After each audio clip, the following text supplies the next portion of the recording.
अब इधर समाजवादी पार्टी के सांसद डिंपल यादव के सम्मान में लखनऊ में बीजेपी विधायक राजेश्वर सिंह ने तिरंगा यात्रा निकाली। बीजेपी का आरोप है कि समाजवादी पार्टी महिलाओं का सम्मान नहीं कर पाती है। अखिलेश यादव केवल पीडीए का आडंबर रचते हैं। बीजेपी विधायक का कहना है कि किसी भी मौलाना को यह अधिकार नहीं है वो किसी महिला को बताएं कि उसे क्या पहनना चाहिए और क्या नहीं पहनना चाहिए।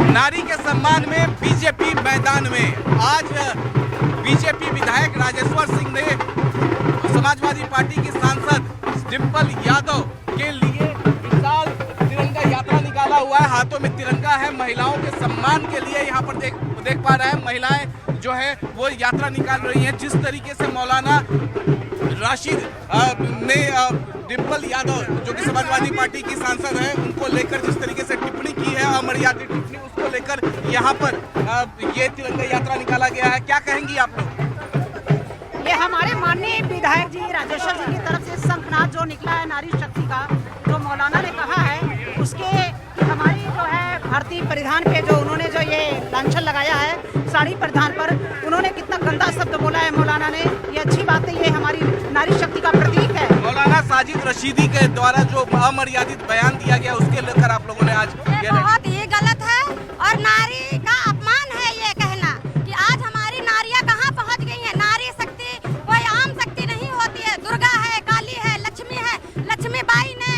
इतने संघर्ष है अंग्रेजों। राजेश्वर सिंह विधायक और आज डिंपल यादव सांसद समाजवादी पार्टी के सम्मान में तिरंगा यात्रा आपने निकाला है, लेकिन समाजवादी पार्टी ही सड़कों पे नहीं है। समाजवादी पार्टी नारियों के सम्मान के साथ समझौता कर रही है, बड़ा घृणित कार्य कर रही है। भारतीय जनता पार्टी नारी अस्मिता के साथ खड़ी है। भारतीय जनता पार्टी कहती है, जानती है, हमेशा कहती है ना जननी और जन्मभूमि दोनों स्वर्ग से महान है। ये हमारी संस्कृति पे हमला है। ये किसी एक सांसद नहीं, किसी एक महिला नहीं, हमारी सारी नारी शक्ति पे हमला है। कोई मौलाना कैसे तय कर सकता है हम क्या पहनेंगे? ऐसी विचारधारा को थोपने का प्रयास चल रहा है। कांग्रेस का समाजवादी पार्टी का मौन समर्थन है। ऐसी विचारधारा जो अफगानिस्तान में बेटियों को पढ़ने नहीं दे रही है, ऐसी विचारधारा जिसने बेटियों को घर पे बैठा दिया, आज नौकरी नहीं कर पा रही हैं, अकेले बाहर नहीं निकल सकती, इस विचारधारा के हम सब खिलाफ हैं। लेकिन अखिलेश यादव समाजवादी पार्टी पीडीए की बात कर रहे हैं। वो उनके सत्ता चाहिए। जातिवाद से देश को तोड़ के महिलाओं के सम्मान के साथ समझौता करके सबसे ज्यादा दुखद है, खेदजनक है। उधर राहुल गांधी के आरोपों पर चुनाव आयोग का जवाब सामने आया है। चुनाव आयोग की तरफ से कहा गया है कि हर दिन लगाए जा रहे बेबुनियाद आरोपों को नजरअंदाज करते हुए निष्पक्ष और पारदर्शी तरीके से काम किया जा रहा है। सभी चुनाव कर्मी ऐसे गैर जिम्मेदाराना बयानों पर ध्यान न दें।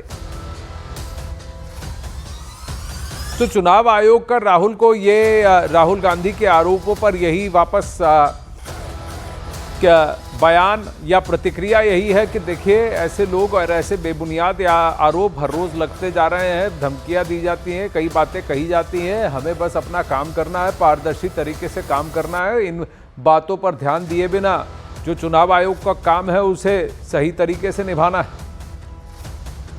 दरअसल राहुल गांधी ने आज संसद के बाहर आरोप लगाया कि चुनाव आयोग वोटों की चोरी कर रहा है। उन्होंने कहा कि हमारे पास एटम बम है, जब फूटेगा तो चुनाव आयोग बचेगा नहीं।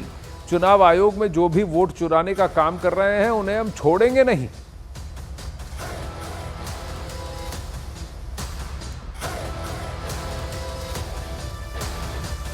अब हमारे पास ओपन एंड शट प्रूफ है कि इलेक्शन कमीशन वोट चोरी में इन्वॉल्व है। और मैं लाइटली नहीं बोल रहा हूं, मैं 100% प्रूफ के साथ बोल रहा हूं।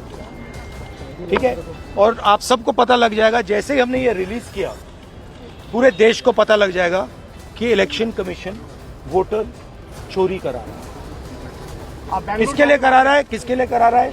बीजेपी के लिए करा रहा है। ओपन एंड शट है, नो क्वेश्चन। हमें मध्य प्रदेश में सस्पिशन था, लोकसभा में सस्पिशन था, महाराष्ट्र में वो थोड़ा आगे गया, स्टेट लेवल पे हमें लगा कि यहाँ पे चोरी हुई है। वोटर एडिशन हुआ था, 1 करोड़ वोटर्स ऐड हुए थे। फिर हम थोड़ा डिटेल में गए, हमने कहा देखो अब इलेक्शन कमीशन तो मदद नहीं कर रहा है, तो थोड़ी ग्रैन्युलैरिटी में जाना है, गहराई में जाना है। तो हमने अपना ही इन्वेस्टिगेशन करवाया, उसमें 6 महीने लगे और जो हमें मिला है वो एटम बॉम्ब है। मतलब एटम बॉम्ब है, फटेगा तो आप इलेक्शन कमीशन,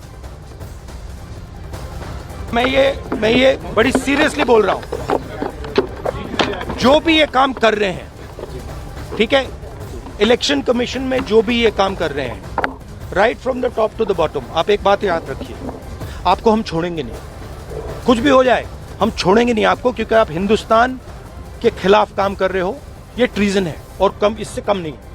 तो आप याद रखिए, आप कहीं भी हो, रिटायर्ड हो, कुछ भी हो, ठीक है, हम आपको ढूंढ के निकालेंगे। अब वहीं चुनाव आयोग पर राहुल गांधी के आरोपों के बाद बीजेपी ने जोरदार पलटवार किया। बीजेपी ने राहुल गांधी की भाषा को अमर्यादित बताया। तंत्र में विश्वास ही नहीं करते हैं, तभी ये ऐसी बातें, ये कैसी भाषा है आप सोचिए। हम इलेक्शन कमीशन के ऊपर एटम बम की तरफ फट जाएंगे, अरे ये कैसी भाषा है भैया। इसको आप बहुत अच्छे, ठीक है मतभेद हैं, आप बोलिए, हम इलेक्शन कमीशन को लेकर सुप्रीम कोर्ट तक जाएंगे, हम इलेक्शन कमीशन के विरोध में प्रदर्शन करेंगे लोकतांत्रिक तरीके से, मगर एटम बम की तरफ हट जाएंगे। भाषा में ही अलोकतांत्रिक अमर्यादा है। भाषा ही दिखाता है कि ये लोग फटना चाहते हैं, बम की तरह फटना चाहते हैं। सारी खुंदक इसीलिए है, उनको वोट नहीं मिलता, तो हम क्या करें। देश हार गए तीसरी बार, हरियाणा हार गए, महाराष्ट्र हार गए, दिल्ली हार गए, अब बिहार भी हारेंगे, बंगाल भी हारेंगे, तो इसका हम क्या करें। राहुल गांधी कांग्रेस पार्टी, पहले अपने अंदर देखो कि जनता आपको वोट क्यों नहीं देती है। क्या इसी तरह के जाली मतदाताओं के आधार पर जीतना चाहते हैं ये लोग? तो कभी नहीं होगा, ये स्पष्ट जाने राहुल गांधी। आप जितना प्रूफ लाएं जो बेबुनियाद प्रूफ होगा, अरे कभी तो सीधी बात करो राहुल गांधी। चलिए खबरों के अखाड़ा में एक बार फिर रुख करते हैं महाराष्ट्र का, पुणे के दौंद जिले में यावत गांव का, जहां एक विवादित पोस्ट को लेकर 2 गुटों में जबरदस्त बवाल हुआ है। सोशल मीडिया पर एक विवादित पोस्ट करने के बाद विवाद कुछ ऐसा बढ़ा कि 2 गुट आमने सामने आ गए। हालात इतने बिगड़ गए कि पुलिस को आंसू गैस के गोले दागने पड़े, कुछ जगह आगजनी हुई, तोड़फोड़ हुआ, लूटमार हुई, लेकिन पुलिस ने फिलहाल स्थिति को काबू में कर लिया है। मस्जिद में तोड़फोड़ की कोशिश भी की गई। इलाके में तनाव के बाद इलाके में भारी पुलिस बल की तैनाती भी की गई। अब पुणे के दौंड में जिस जगह ये पूरा बवाल हुआ, वहां अब से थोड़ी देर पहले क्या हालात थे, उसकी ग्राउंड रिपोर्ट आइए आपको दिखाते हैं। वो यहाँ पर जो है, जो तनाव था यवत गांव में, दौंड पुणे ज़िले के जो यवत गांव है, यहाँ पर वो तनाव था। कुछ भीड़ ने यहाँ पर आके जो बेकरी है, बेकरी को आग लगाई। उसके बाद जो है उधर छोटा हाथी गाड़ी थी, उसको ही आग लगाई।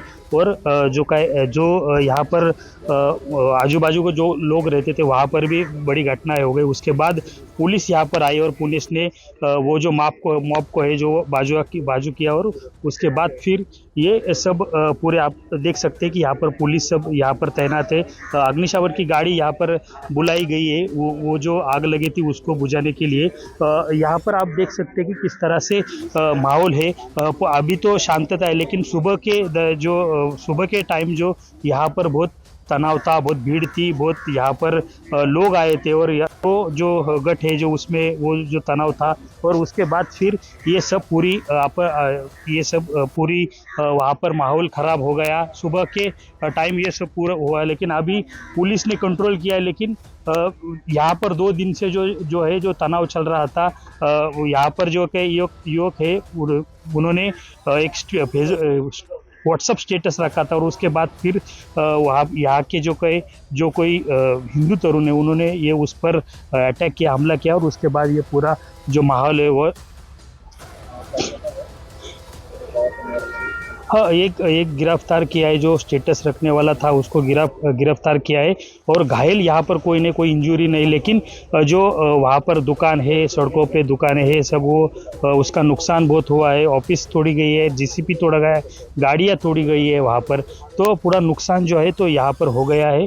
और जो पुणे के एसपी जो है संदीप सिंह जी गिल, उन्होंने देखिए यहाँ की जो पाहनी है जो की है, वो देख रहे हैं कि क्या हुआ है। और माहौल अभी तक तो पूरे ठीक तरह से है, लेकिन पुलिस इस पे कड़ी से कड़ी कार्रवाई, और पुलिस ने ये कहा है कि कौन से ही कोई भी चीज़ ऐसी मत करो जिसके इनलीगल हो, ऐसा पुलिस का कहना है। अब और इस पूरे बवाल की असल वजह को लेकर पुणे रूरल के पुलिस कप्तान ने क्या बताया, आइए अब आपको वो बताते हैं। संदीप सिंह गिल साहब है। सर क्या कहना चाहते हैं आप?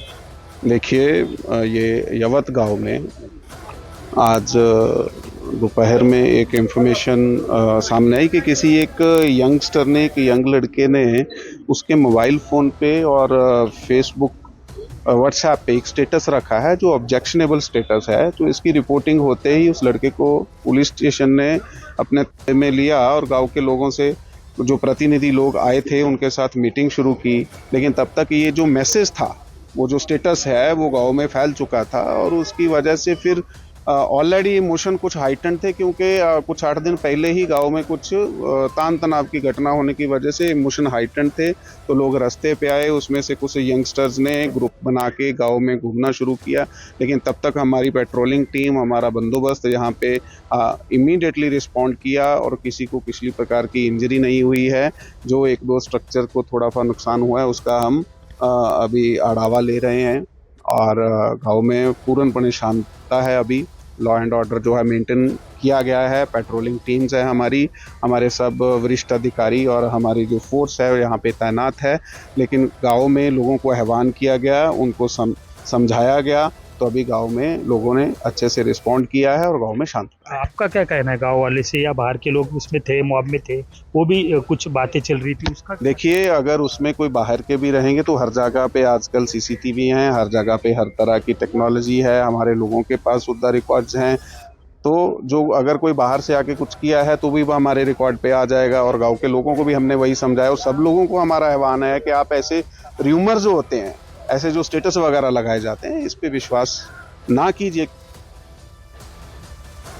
खबरों का रुख बदलते हैं, फिर वापस आपको चुनाव आयोग और राहुल गांधी के बीच एसआईआर के ऊपर छिड़ी हुई जंग की बात करते हैं। राहुल गांधी बार बार वोट चोरी का आरोप लगा चुके हैं। अब कहते हैं उनके पास पुख्ता सबूत है। इस पर इन आरोपों पर चुनाव आयोग का जवाब सामने आया है। चुनाव आयोग की तरफ से कहा गया है कि हर दिन लगाए जा रहे बेबुनियाद आरोप को नजरअंदाज करते हुए निष्पक्ष और पारदर्शी तरीके से काम किया जा रहा है। सभी चुनाव कर्मी ऐसे गैर जिम्मेदाराना बयानों पर ध्यान न दें।